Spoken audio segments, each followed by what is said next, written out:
La question qui se pose immédiatement, c'est celle-là, c'est est-ce que où est la cause et où est la conséquence finalement? Est-ce que le trouble alimentaire est primitif et il fait partie de l'individu? Dans ce cas-là, il ne relève pas théoriquement du psychologique, bien que à terme il entraînera une obésité qui elle-même entraînera une souffrance psychologique, ou est-ce qu'il correspond à des difficultés psychologiques actuelles, comme disait Freud, c'est-à-dire anxiété, dépression, décompensation quelconque, mais notamment l'anxiété, la peur, on va y revenir car c'est quelque chose qui est quand même présent dans une grande partie de la population, et notamment chez 30 à 40% des sujets que moi je rencontre en consultation, d'une manière significative et pathologique. C'est peut-être important de dire un mot de la stigmatisation, car la stigmatisation, c'est quoi? C'est le sujet qui se sent discrédité parce qu'on lui renvoie son stigmate. Vous êtes trop gros, vous êtes trop petit, vous êtes trop grand, vous êtes myope, vous êtes ceci. Voilà. Donc tout le monde connaît ça. On sait que c'est une discréditation. Mais ce qu'on fait mal, c'est finalement le vécu de cette stigmatisation. Il y a un deuxième temps, comme l'a décrit Goffman, un deuxième temps de la stigmatisation, qui est le fait que ce stigmate est repris par le sujet lui-même, et le sujet lui-même se réduit lui-même à son stigmate. Il va penser de lui, je ne suis que le gros, je ne suis que le petit pot à tabac, comme on disait à l'Hôtel Dieu avec Guy Grand dans les années 70, quand il parlait des jeunes femmes qui n'étaient pas très grandes et qui étaient un peu carrées. Je ne suis que la personne non désirable, je ne suis que le petit, je ne suis que le myope, je ne suis que cela. C'est-à-dire que le sujet se trouve réduit à son stigmate, et donc il ne peut plus aller vers l'autre, il ne peut plus aller vers la rencontre, il ne peut plus vivre sa vie. C'est un aspect dont on ne parle pas souvent dans la stigmatisation. On parle du premier temps, on ne parle pas du deuxième. Et tout ça aboutit bien évidemment à un rejet de son propre corps, à des efforts d'amaigrissement, et le sujet va rentrer dans le cycle de la restriction cognitive, quelle que soit d'ailleurs l'origine du corps mal aimé, que ce soit une héritabilité biologique, qu'il y ait eu des abus sexuels dans l'enfance, ou que le corps soit socialement dévalorisé dans un milieu où on aurait à tout prix besoin d'être mince. Alors, je ne sais pas si quelqu'un vous a parlé du mini-bypass, c'est une chose qui maintenant va plutôt à la mode. Les patients viennent me voir et me demandent les mini-bypass. Est-ce que vous faites les mini-bypass? Alors je l'explique, que les mini-bypass c'est mini pour les chirurgiens et pas pour les patients. C'est macro pour les patients. Je vous explique pourquoi. Pour les chirurgiens, parce que c'est plus rapide, parce qu'on fait un instrument seulement. À la place de faire un lance Y, vous voyez, monter, ça c'est un lance de 2 mètres, on fait tous les tours, après repasse ici, et c'est ici qu'on a un vrai passage alimentaire. Mais à différence du bypass, ici, il n'y a aucun passage, il n'y a pas d'absorption du tout.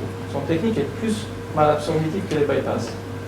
Après, les problèmes sont ça, donc ce sont des patients qui plus souvent viennent pour des malnutritions ou des carences alimentaires.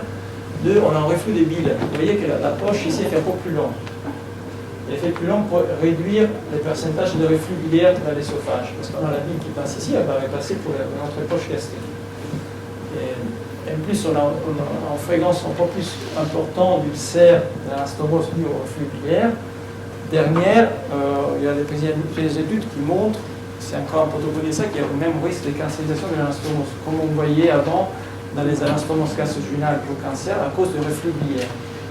Donc, moi, j'expose tout ça aux patients, après je dis si vous voulez, après il y a des cliniques qui font ça très bien, il y a un CHU aussi, ils ont ils ont des arguments pour ça. L'avantage, c'est un peu plus rapide parce qu'il y a un instrument seulement et c'est plus facilement réversible. En même temps, mon point de vue, c'est qu'un bypass bien mesuré, parce que moi, par exemple, je mesure vraiment les anses, je mets un petit lac de 10 cm, je mesure les anses biliaires et alimentaires, ne posera jamais des problèmes si importants au niveau de la malnutrition qu'un mini-bypass. Donc, il y a moins besoin de réversibilité. Pendant qu'on voit des bypass qui doivent être réversés.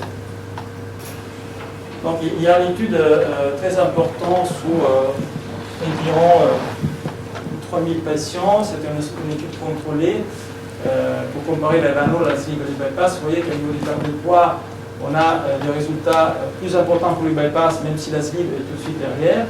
On a un taux de complications qui est plus important pour les bypass que pour la sleeve. Mais si on regarde les complications vraiment graves qui mettent en danger la vie du patient, sur la sleeve et les bypass, on est 2,5 ou 2,4%, donc pas une grosse différence. Après, ça c'est une étude que j'aime beaucoup, donc c'est une étude randomisée pour montrer les effets de la chirurgie au niveau du diabète de type 2. Et c'est une étude randomisée, tellement bien faite, qui a été publiée sous Lancet, donc c'est en follow-up de 5 ans, et c'était sous des patients qui avaient un diabète depuis plus de 5 ans, avec un IMC supérieur à 35. L'objectif était donc une hémoglobine glyquée inférieure à 6,5%, en glycémie à jeun inférieure à 5 millimoles par litre. Donc ils ont randomisé 20 patients avec un traitement médical exclusif, 20 patients avec le bypass et 20 patients avec la digression bilioppancréatique. Au niveau des résultats, dans les follow-up à 5 ans, il y a des 80%, c'est plutôt unique dans ce type de discipline. La rémission complète était sous 50% des patients après chirurgie, donc 37% après les bypass, 37% après les bypass et 63% après la digression bilioppancréatique, contre 0% avec traitement médical. Donc évidemment, c'est significatif. La chose intéressante, c'est qu'il y a des patients qui à 2 ans ont montré une rémission complète et qui sont remontrés on a récidive l'hypoglycémie après 2 ans. Et ces patients étaient 53% après bypass et 37% après digression bilioppancréatique. Donc vous voyez que comme la digression bilioppancréatique a une raison d'être, et il faudra gérer peut-être avec l'introduction de la CNI, cette nouvelle type d'intervention, il faudra gérer un peu toutes les complications, essayer de l'améliorer, mais je pense que ce type d'intervention, on va entendre toujours plus parler, même en France, dans les années à venir.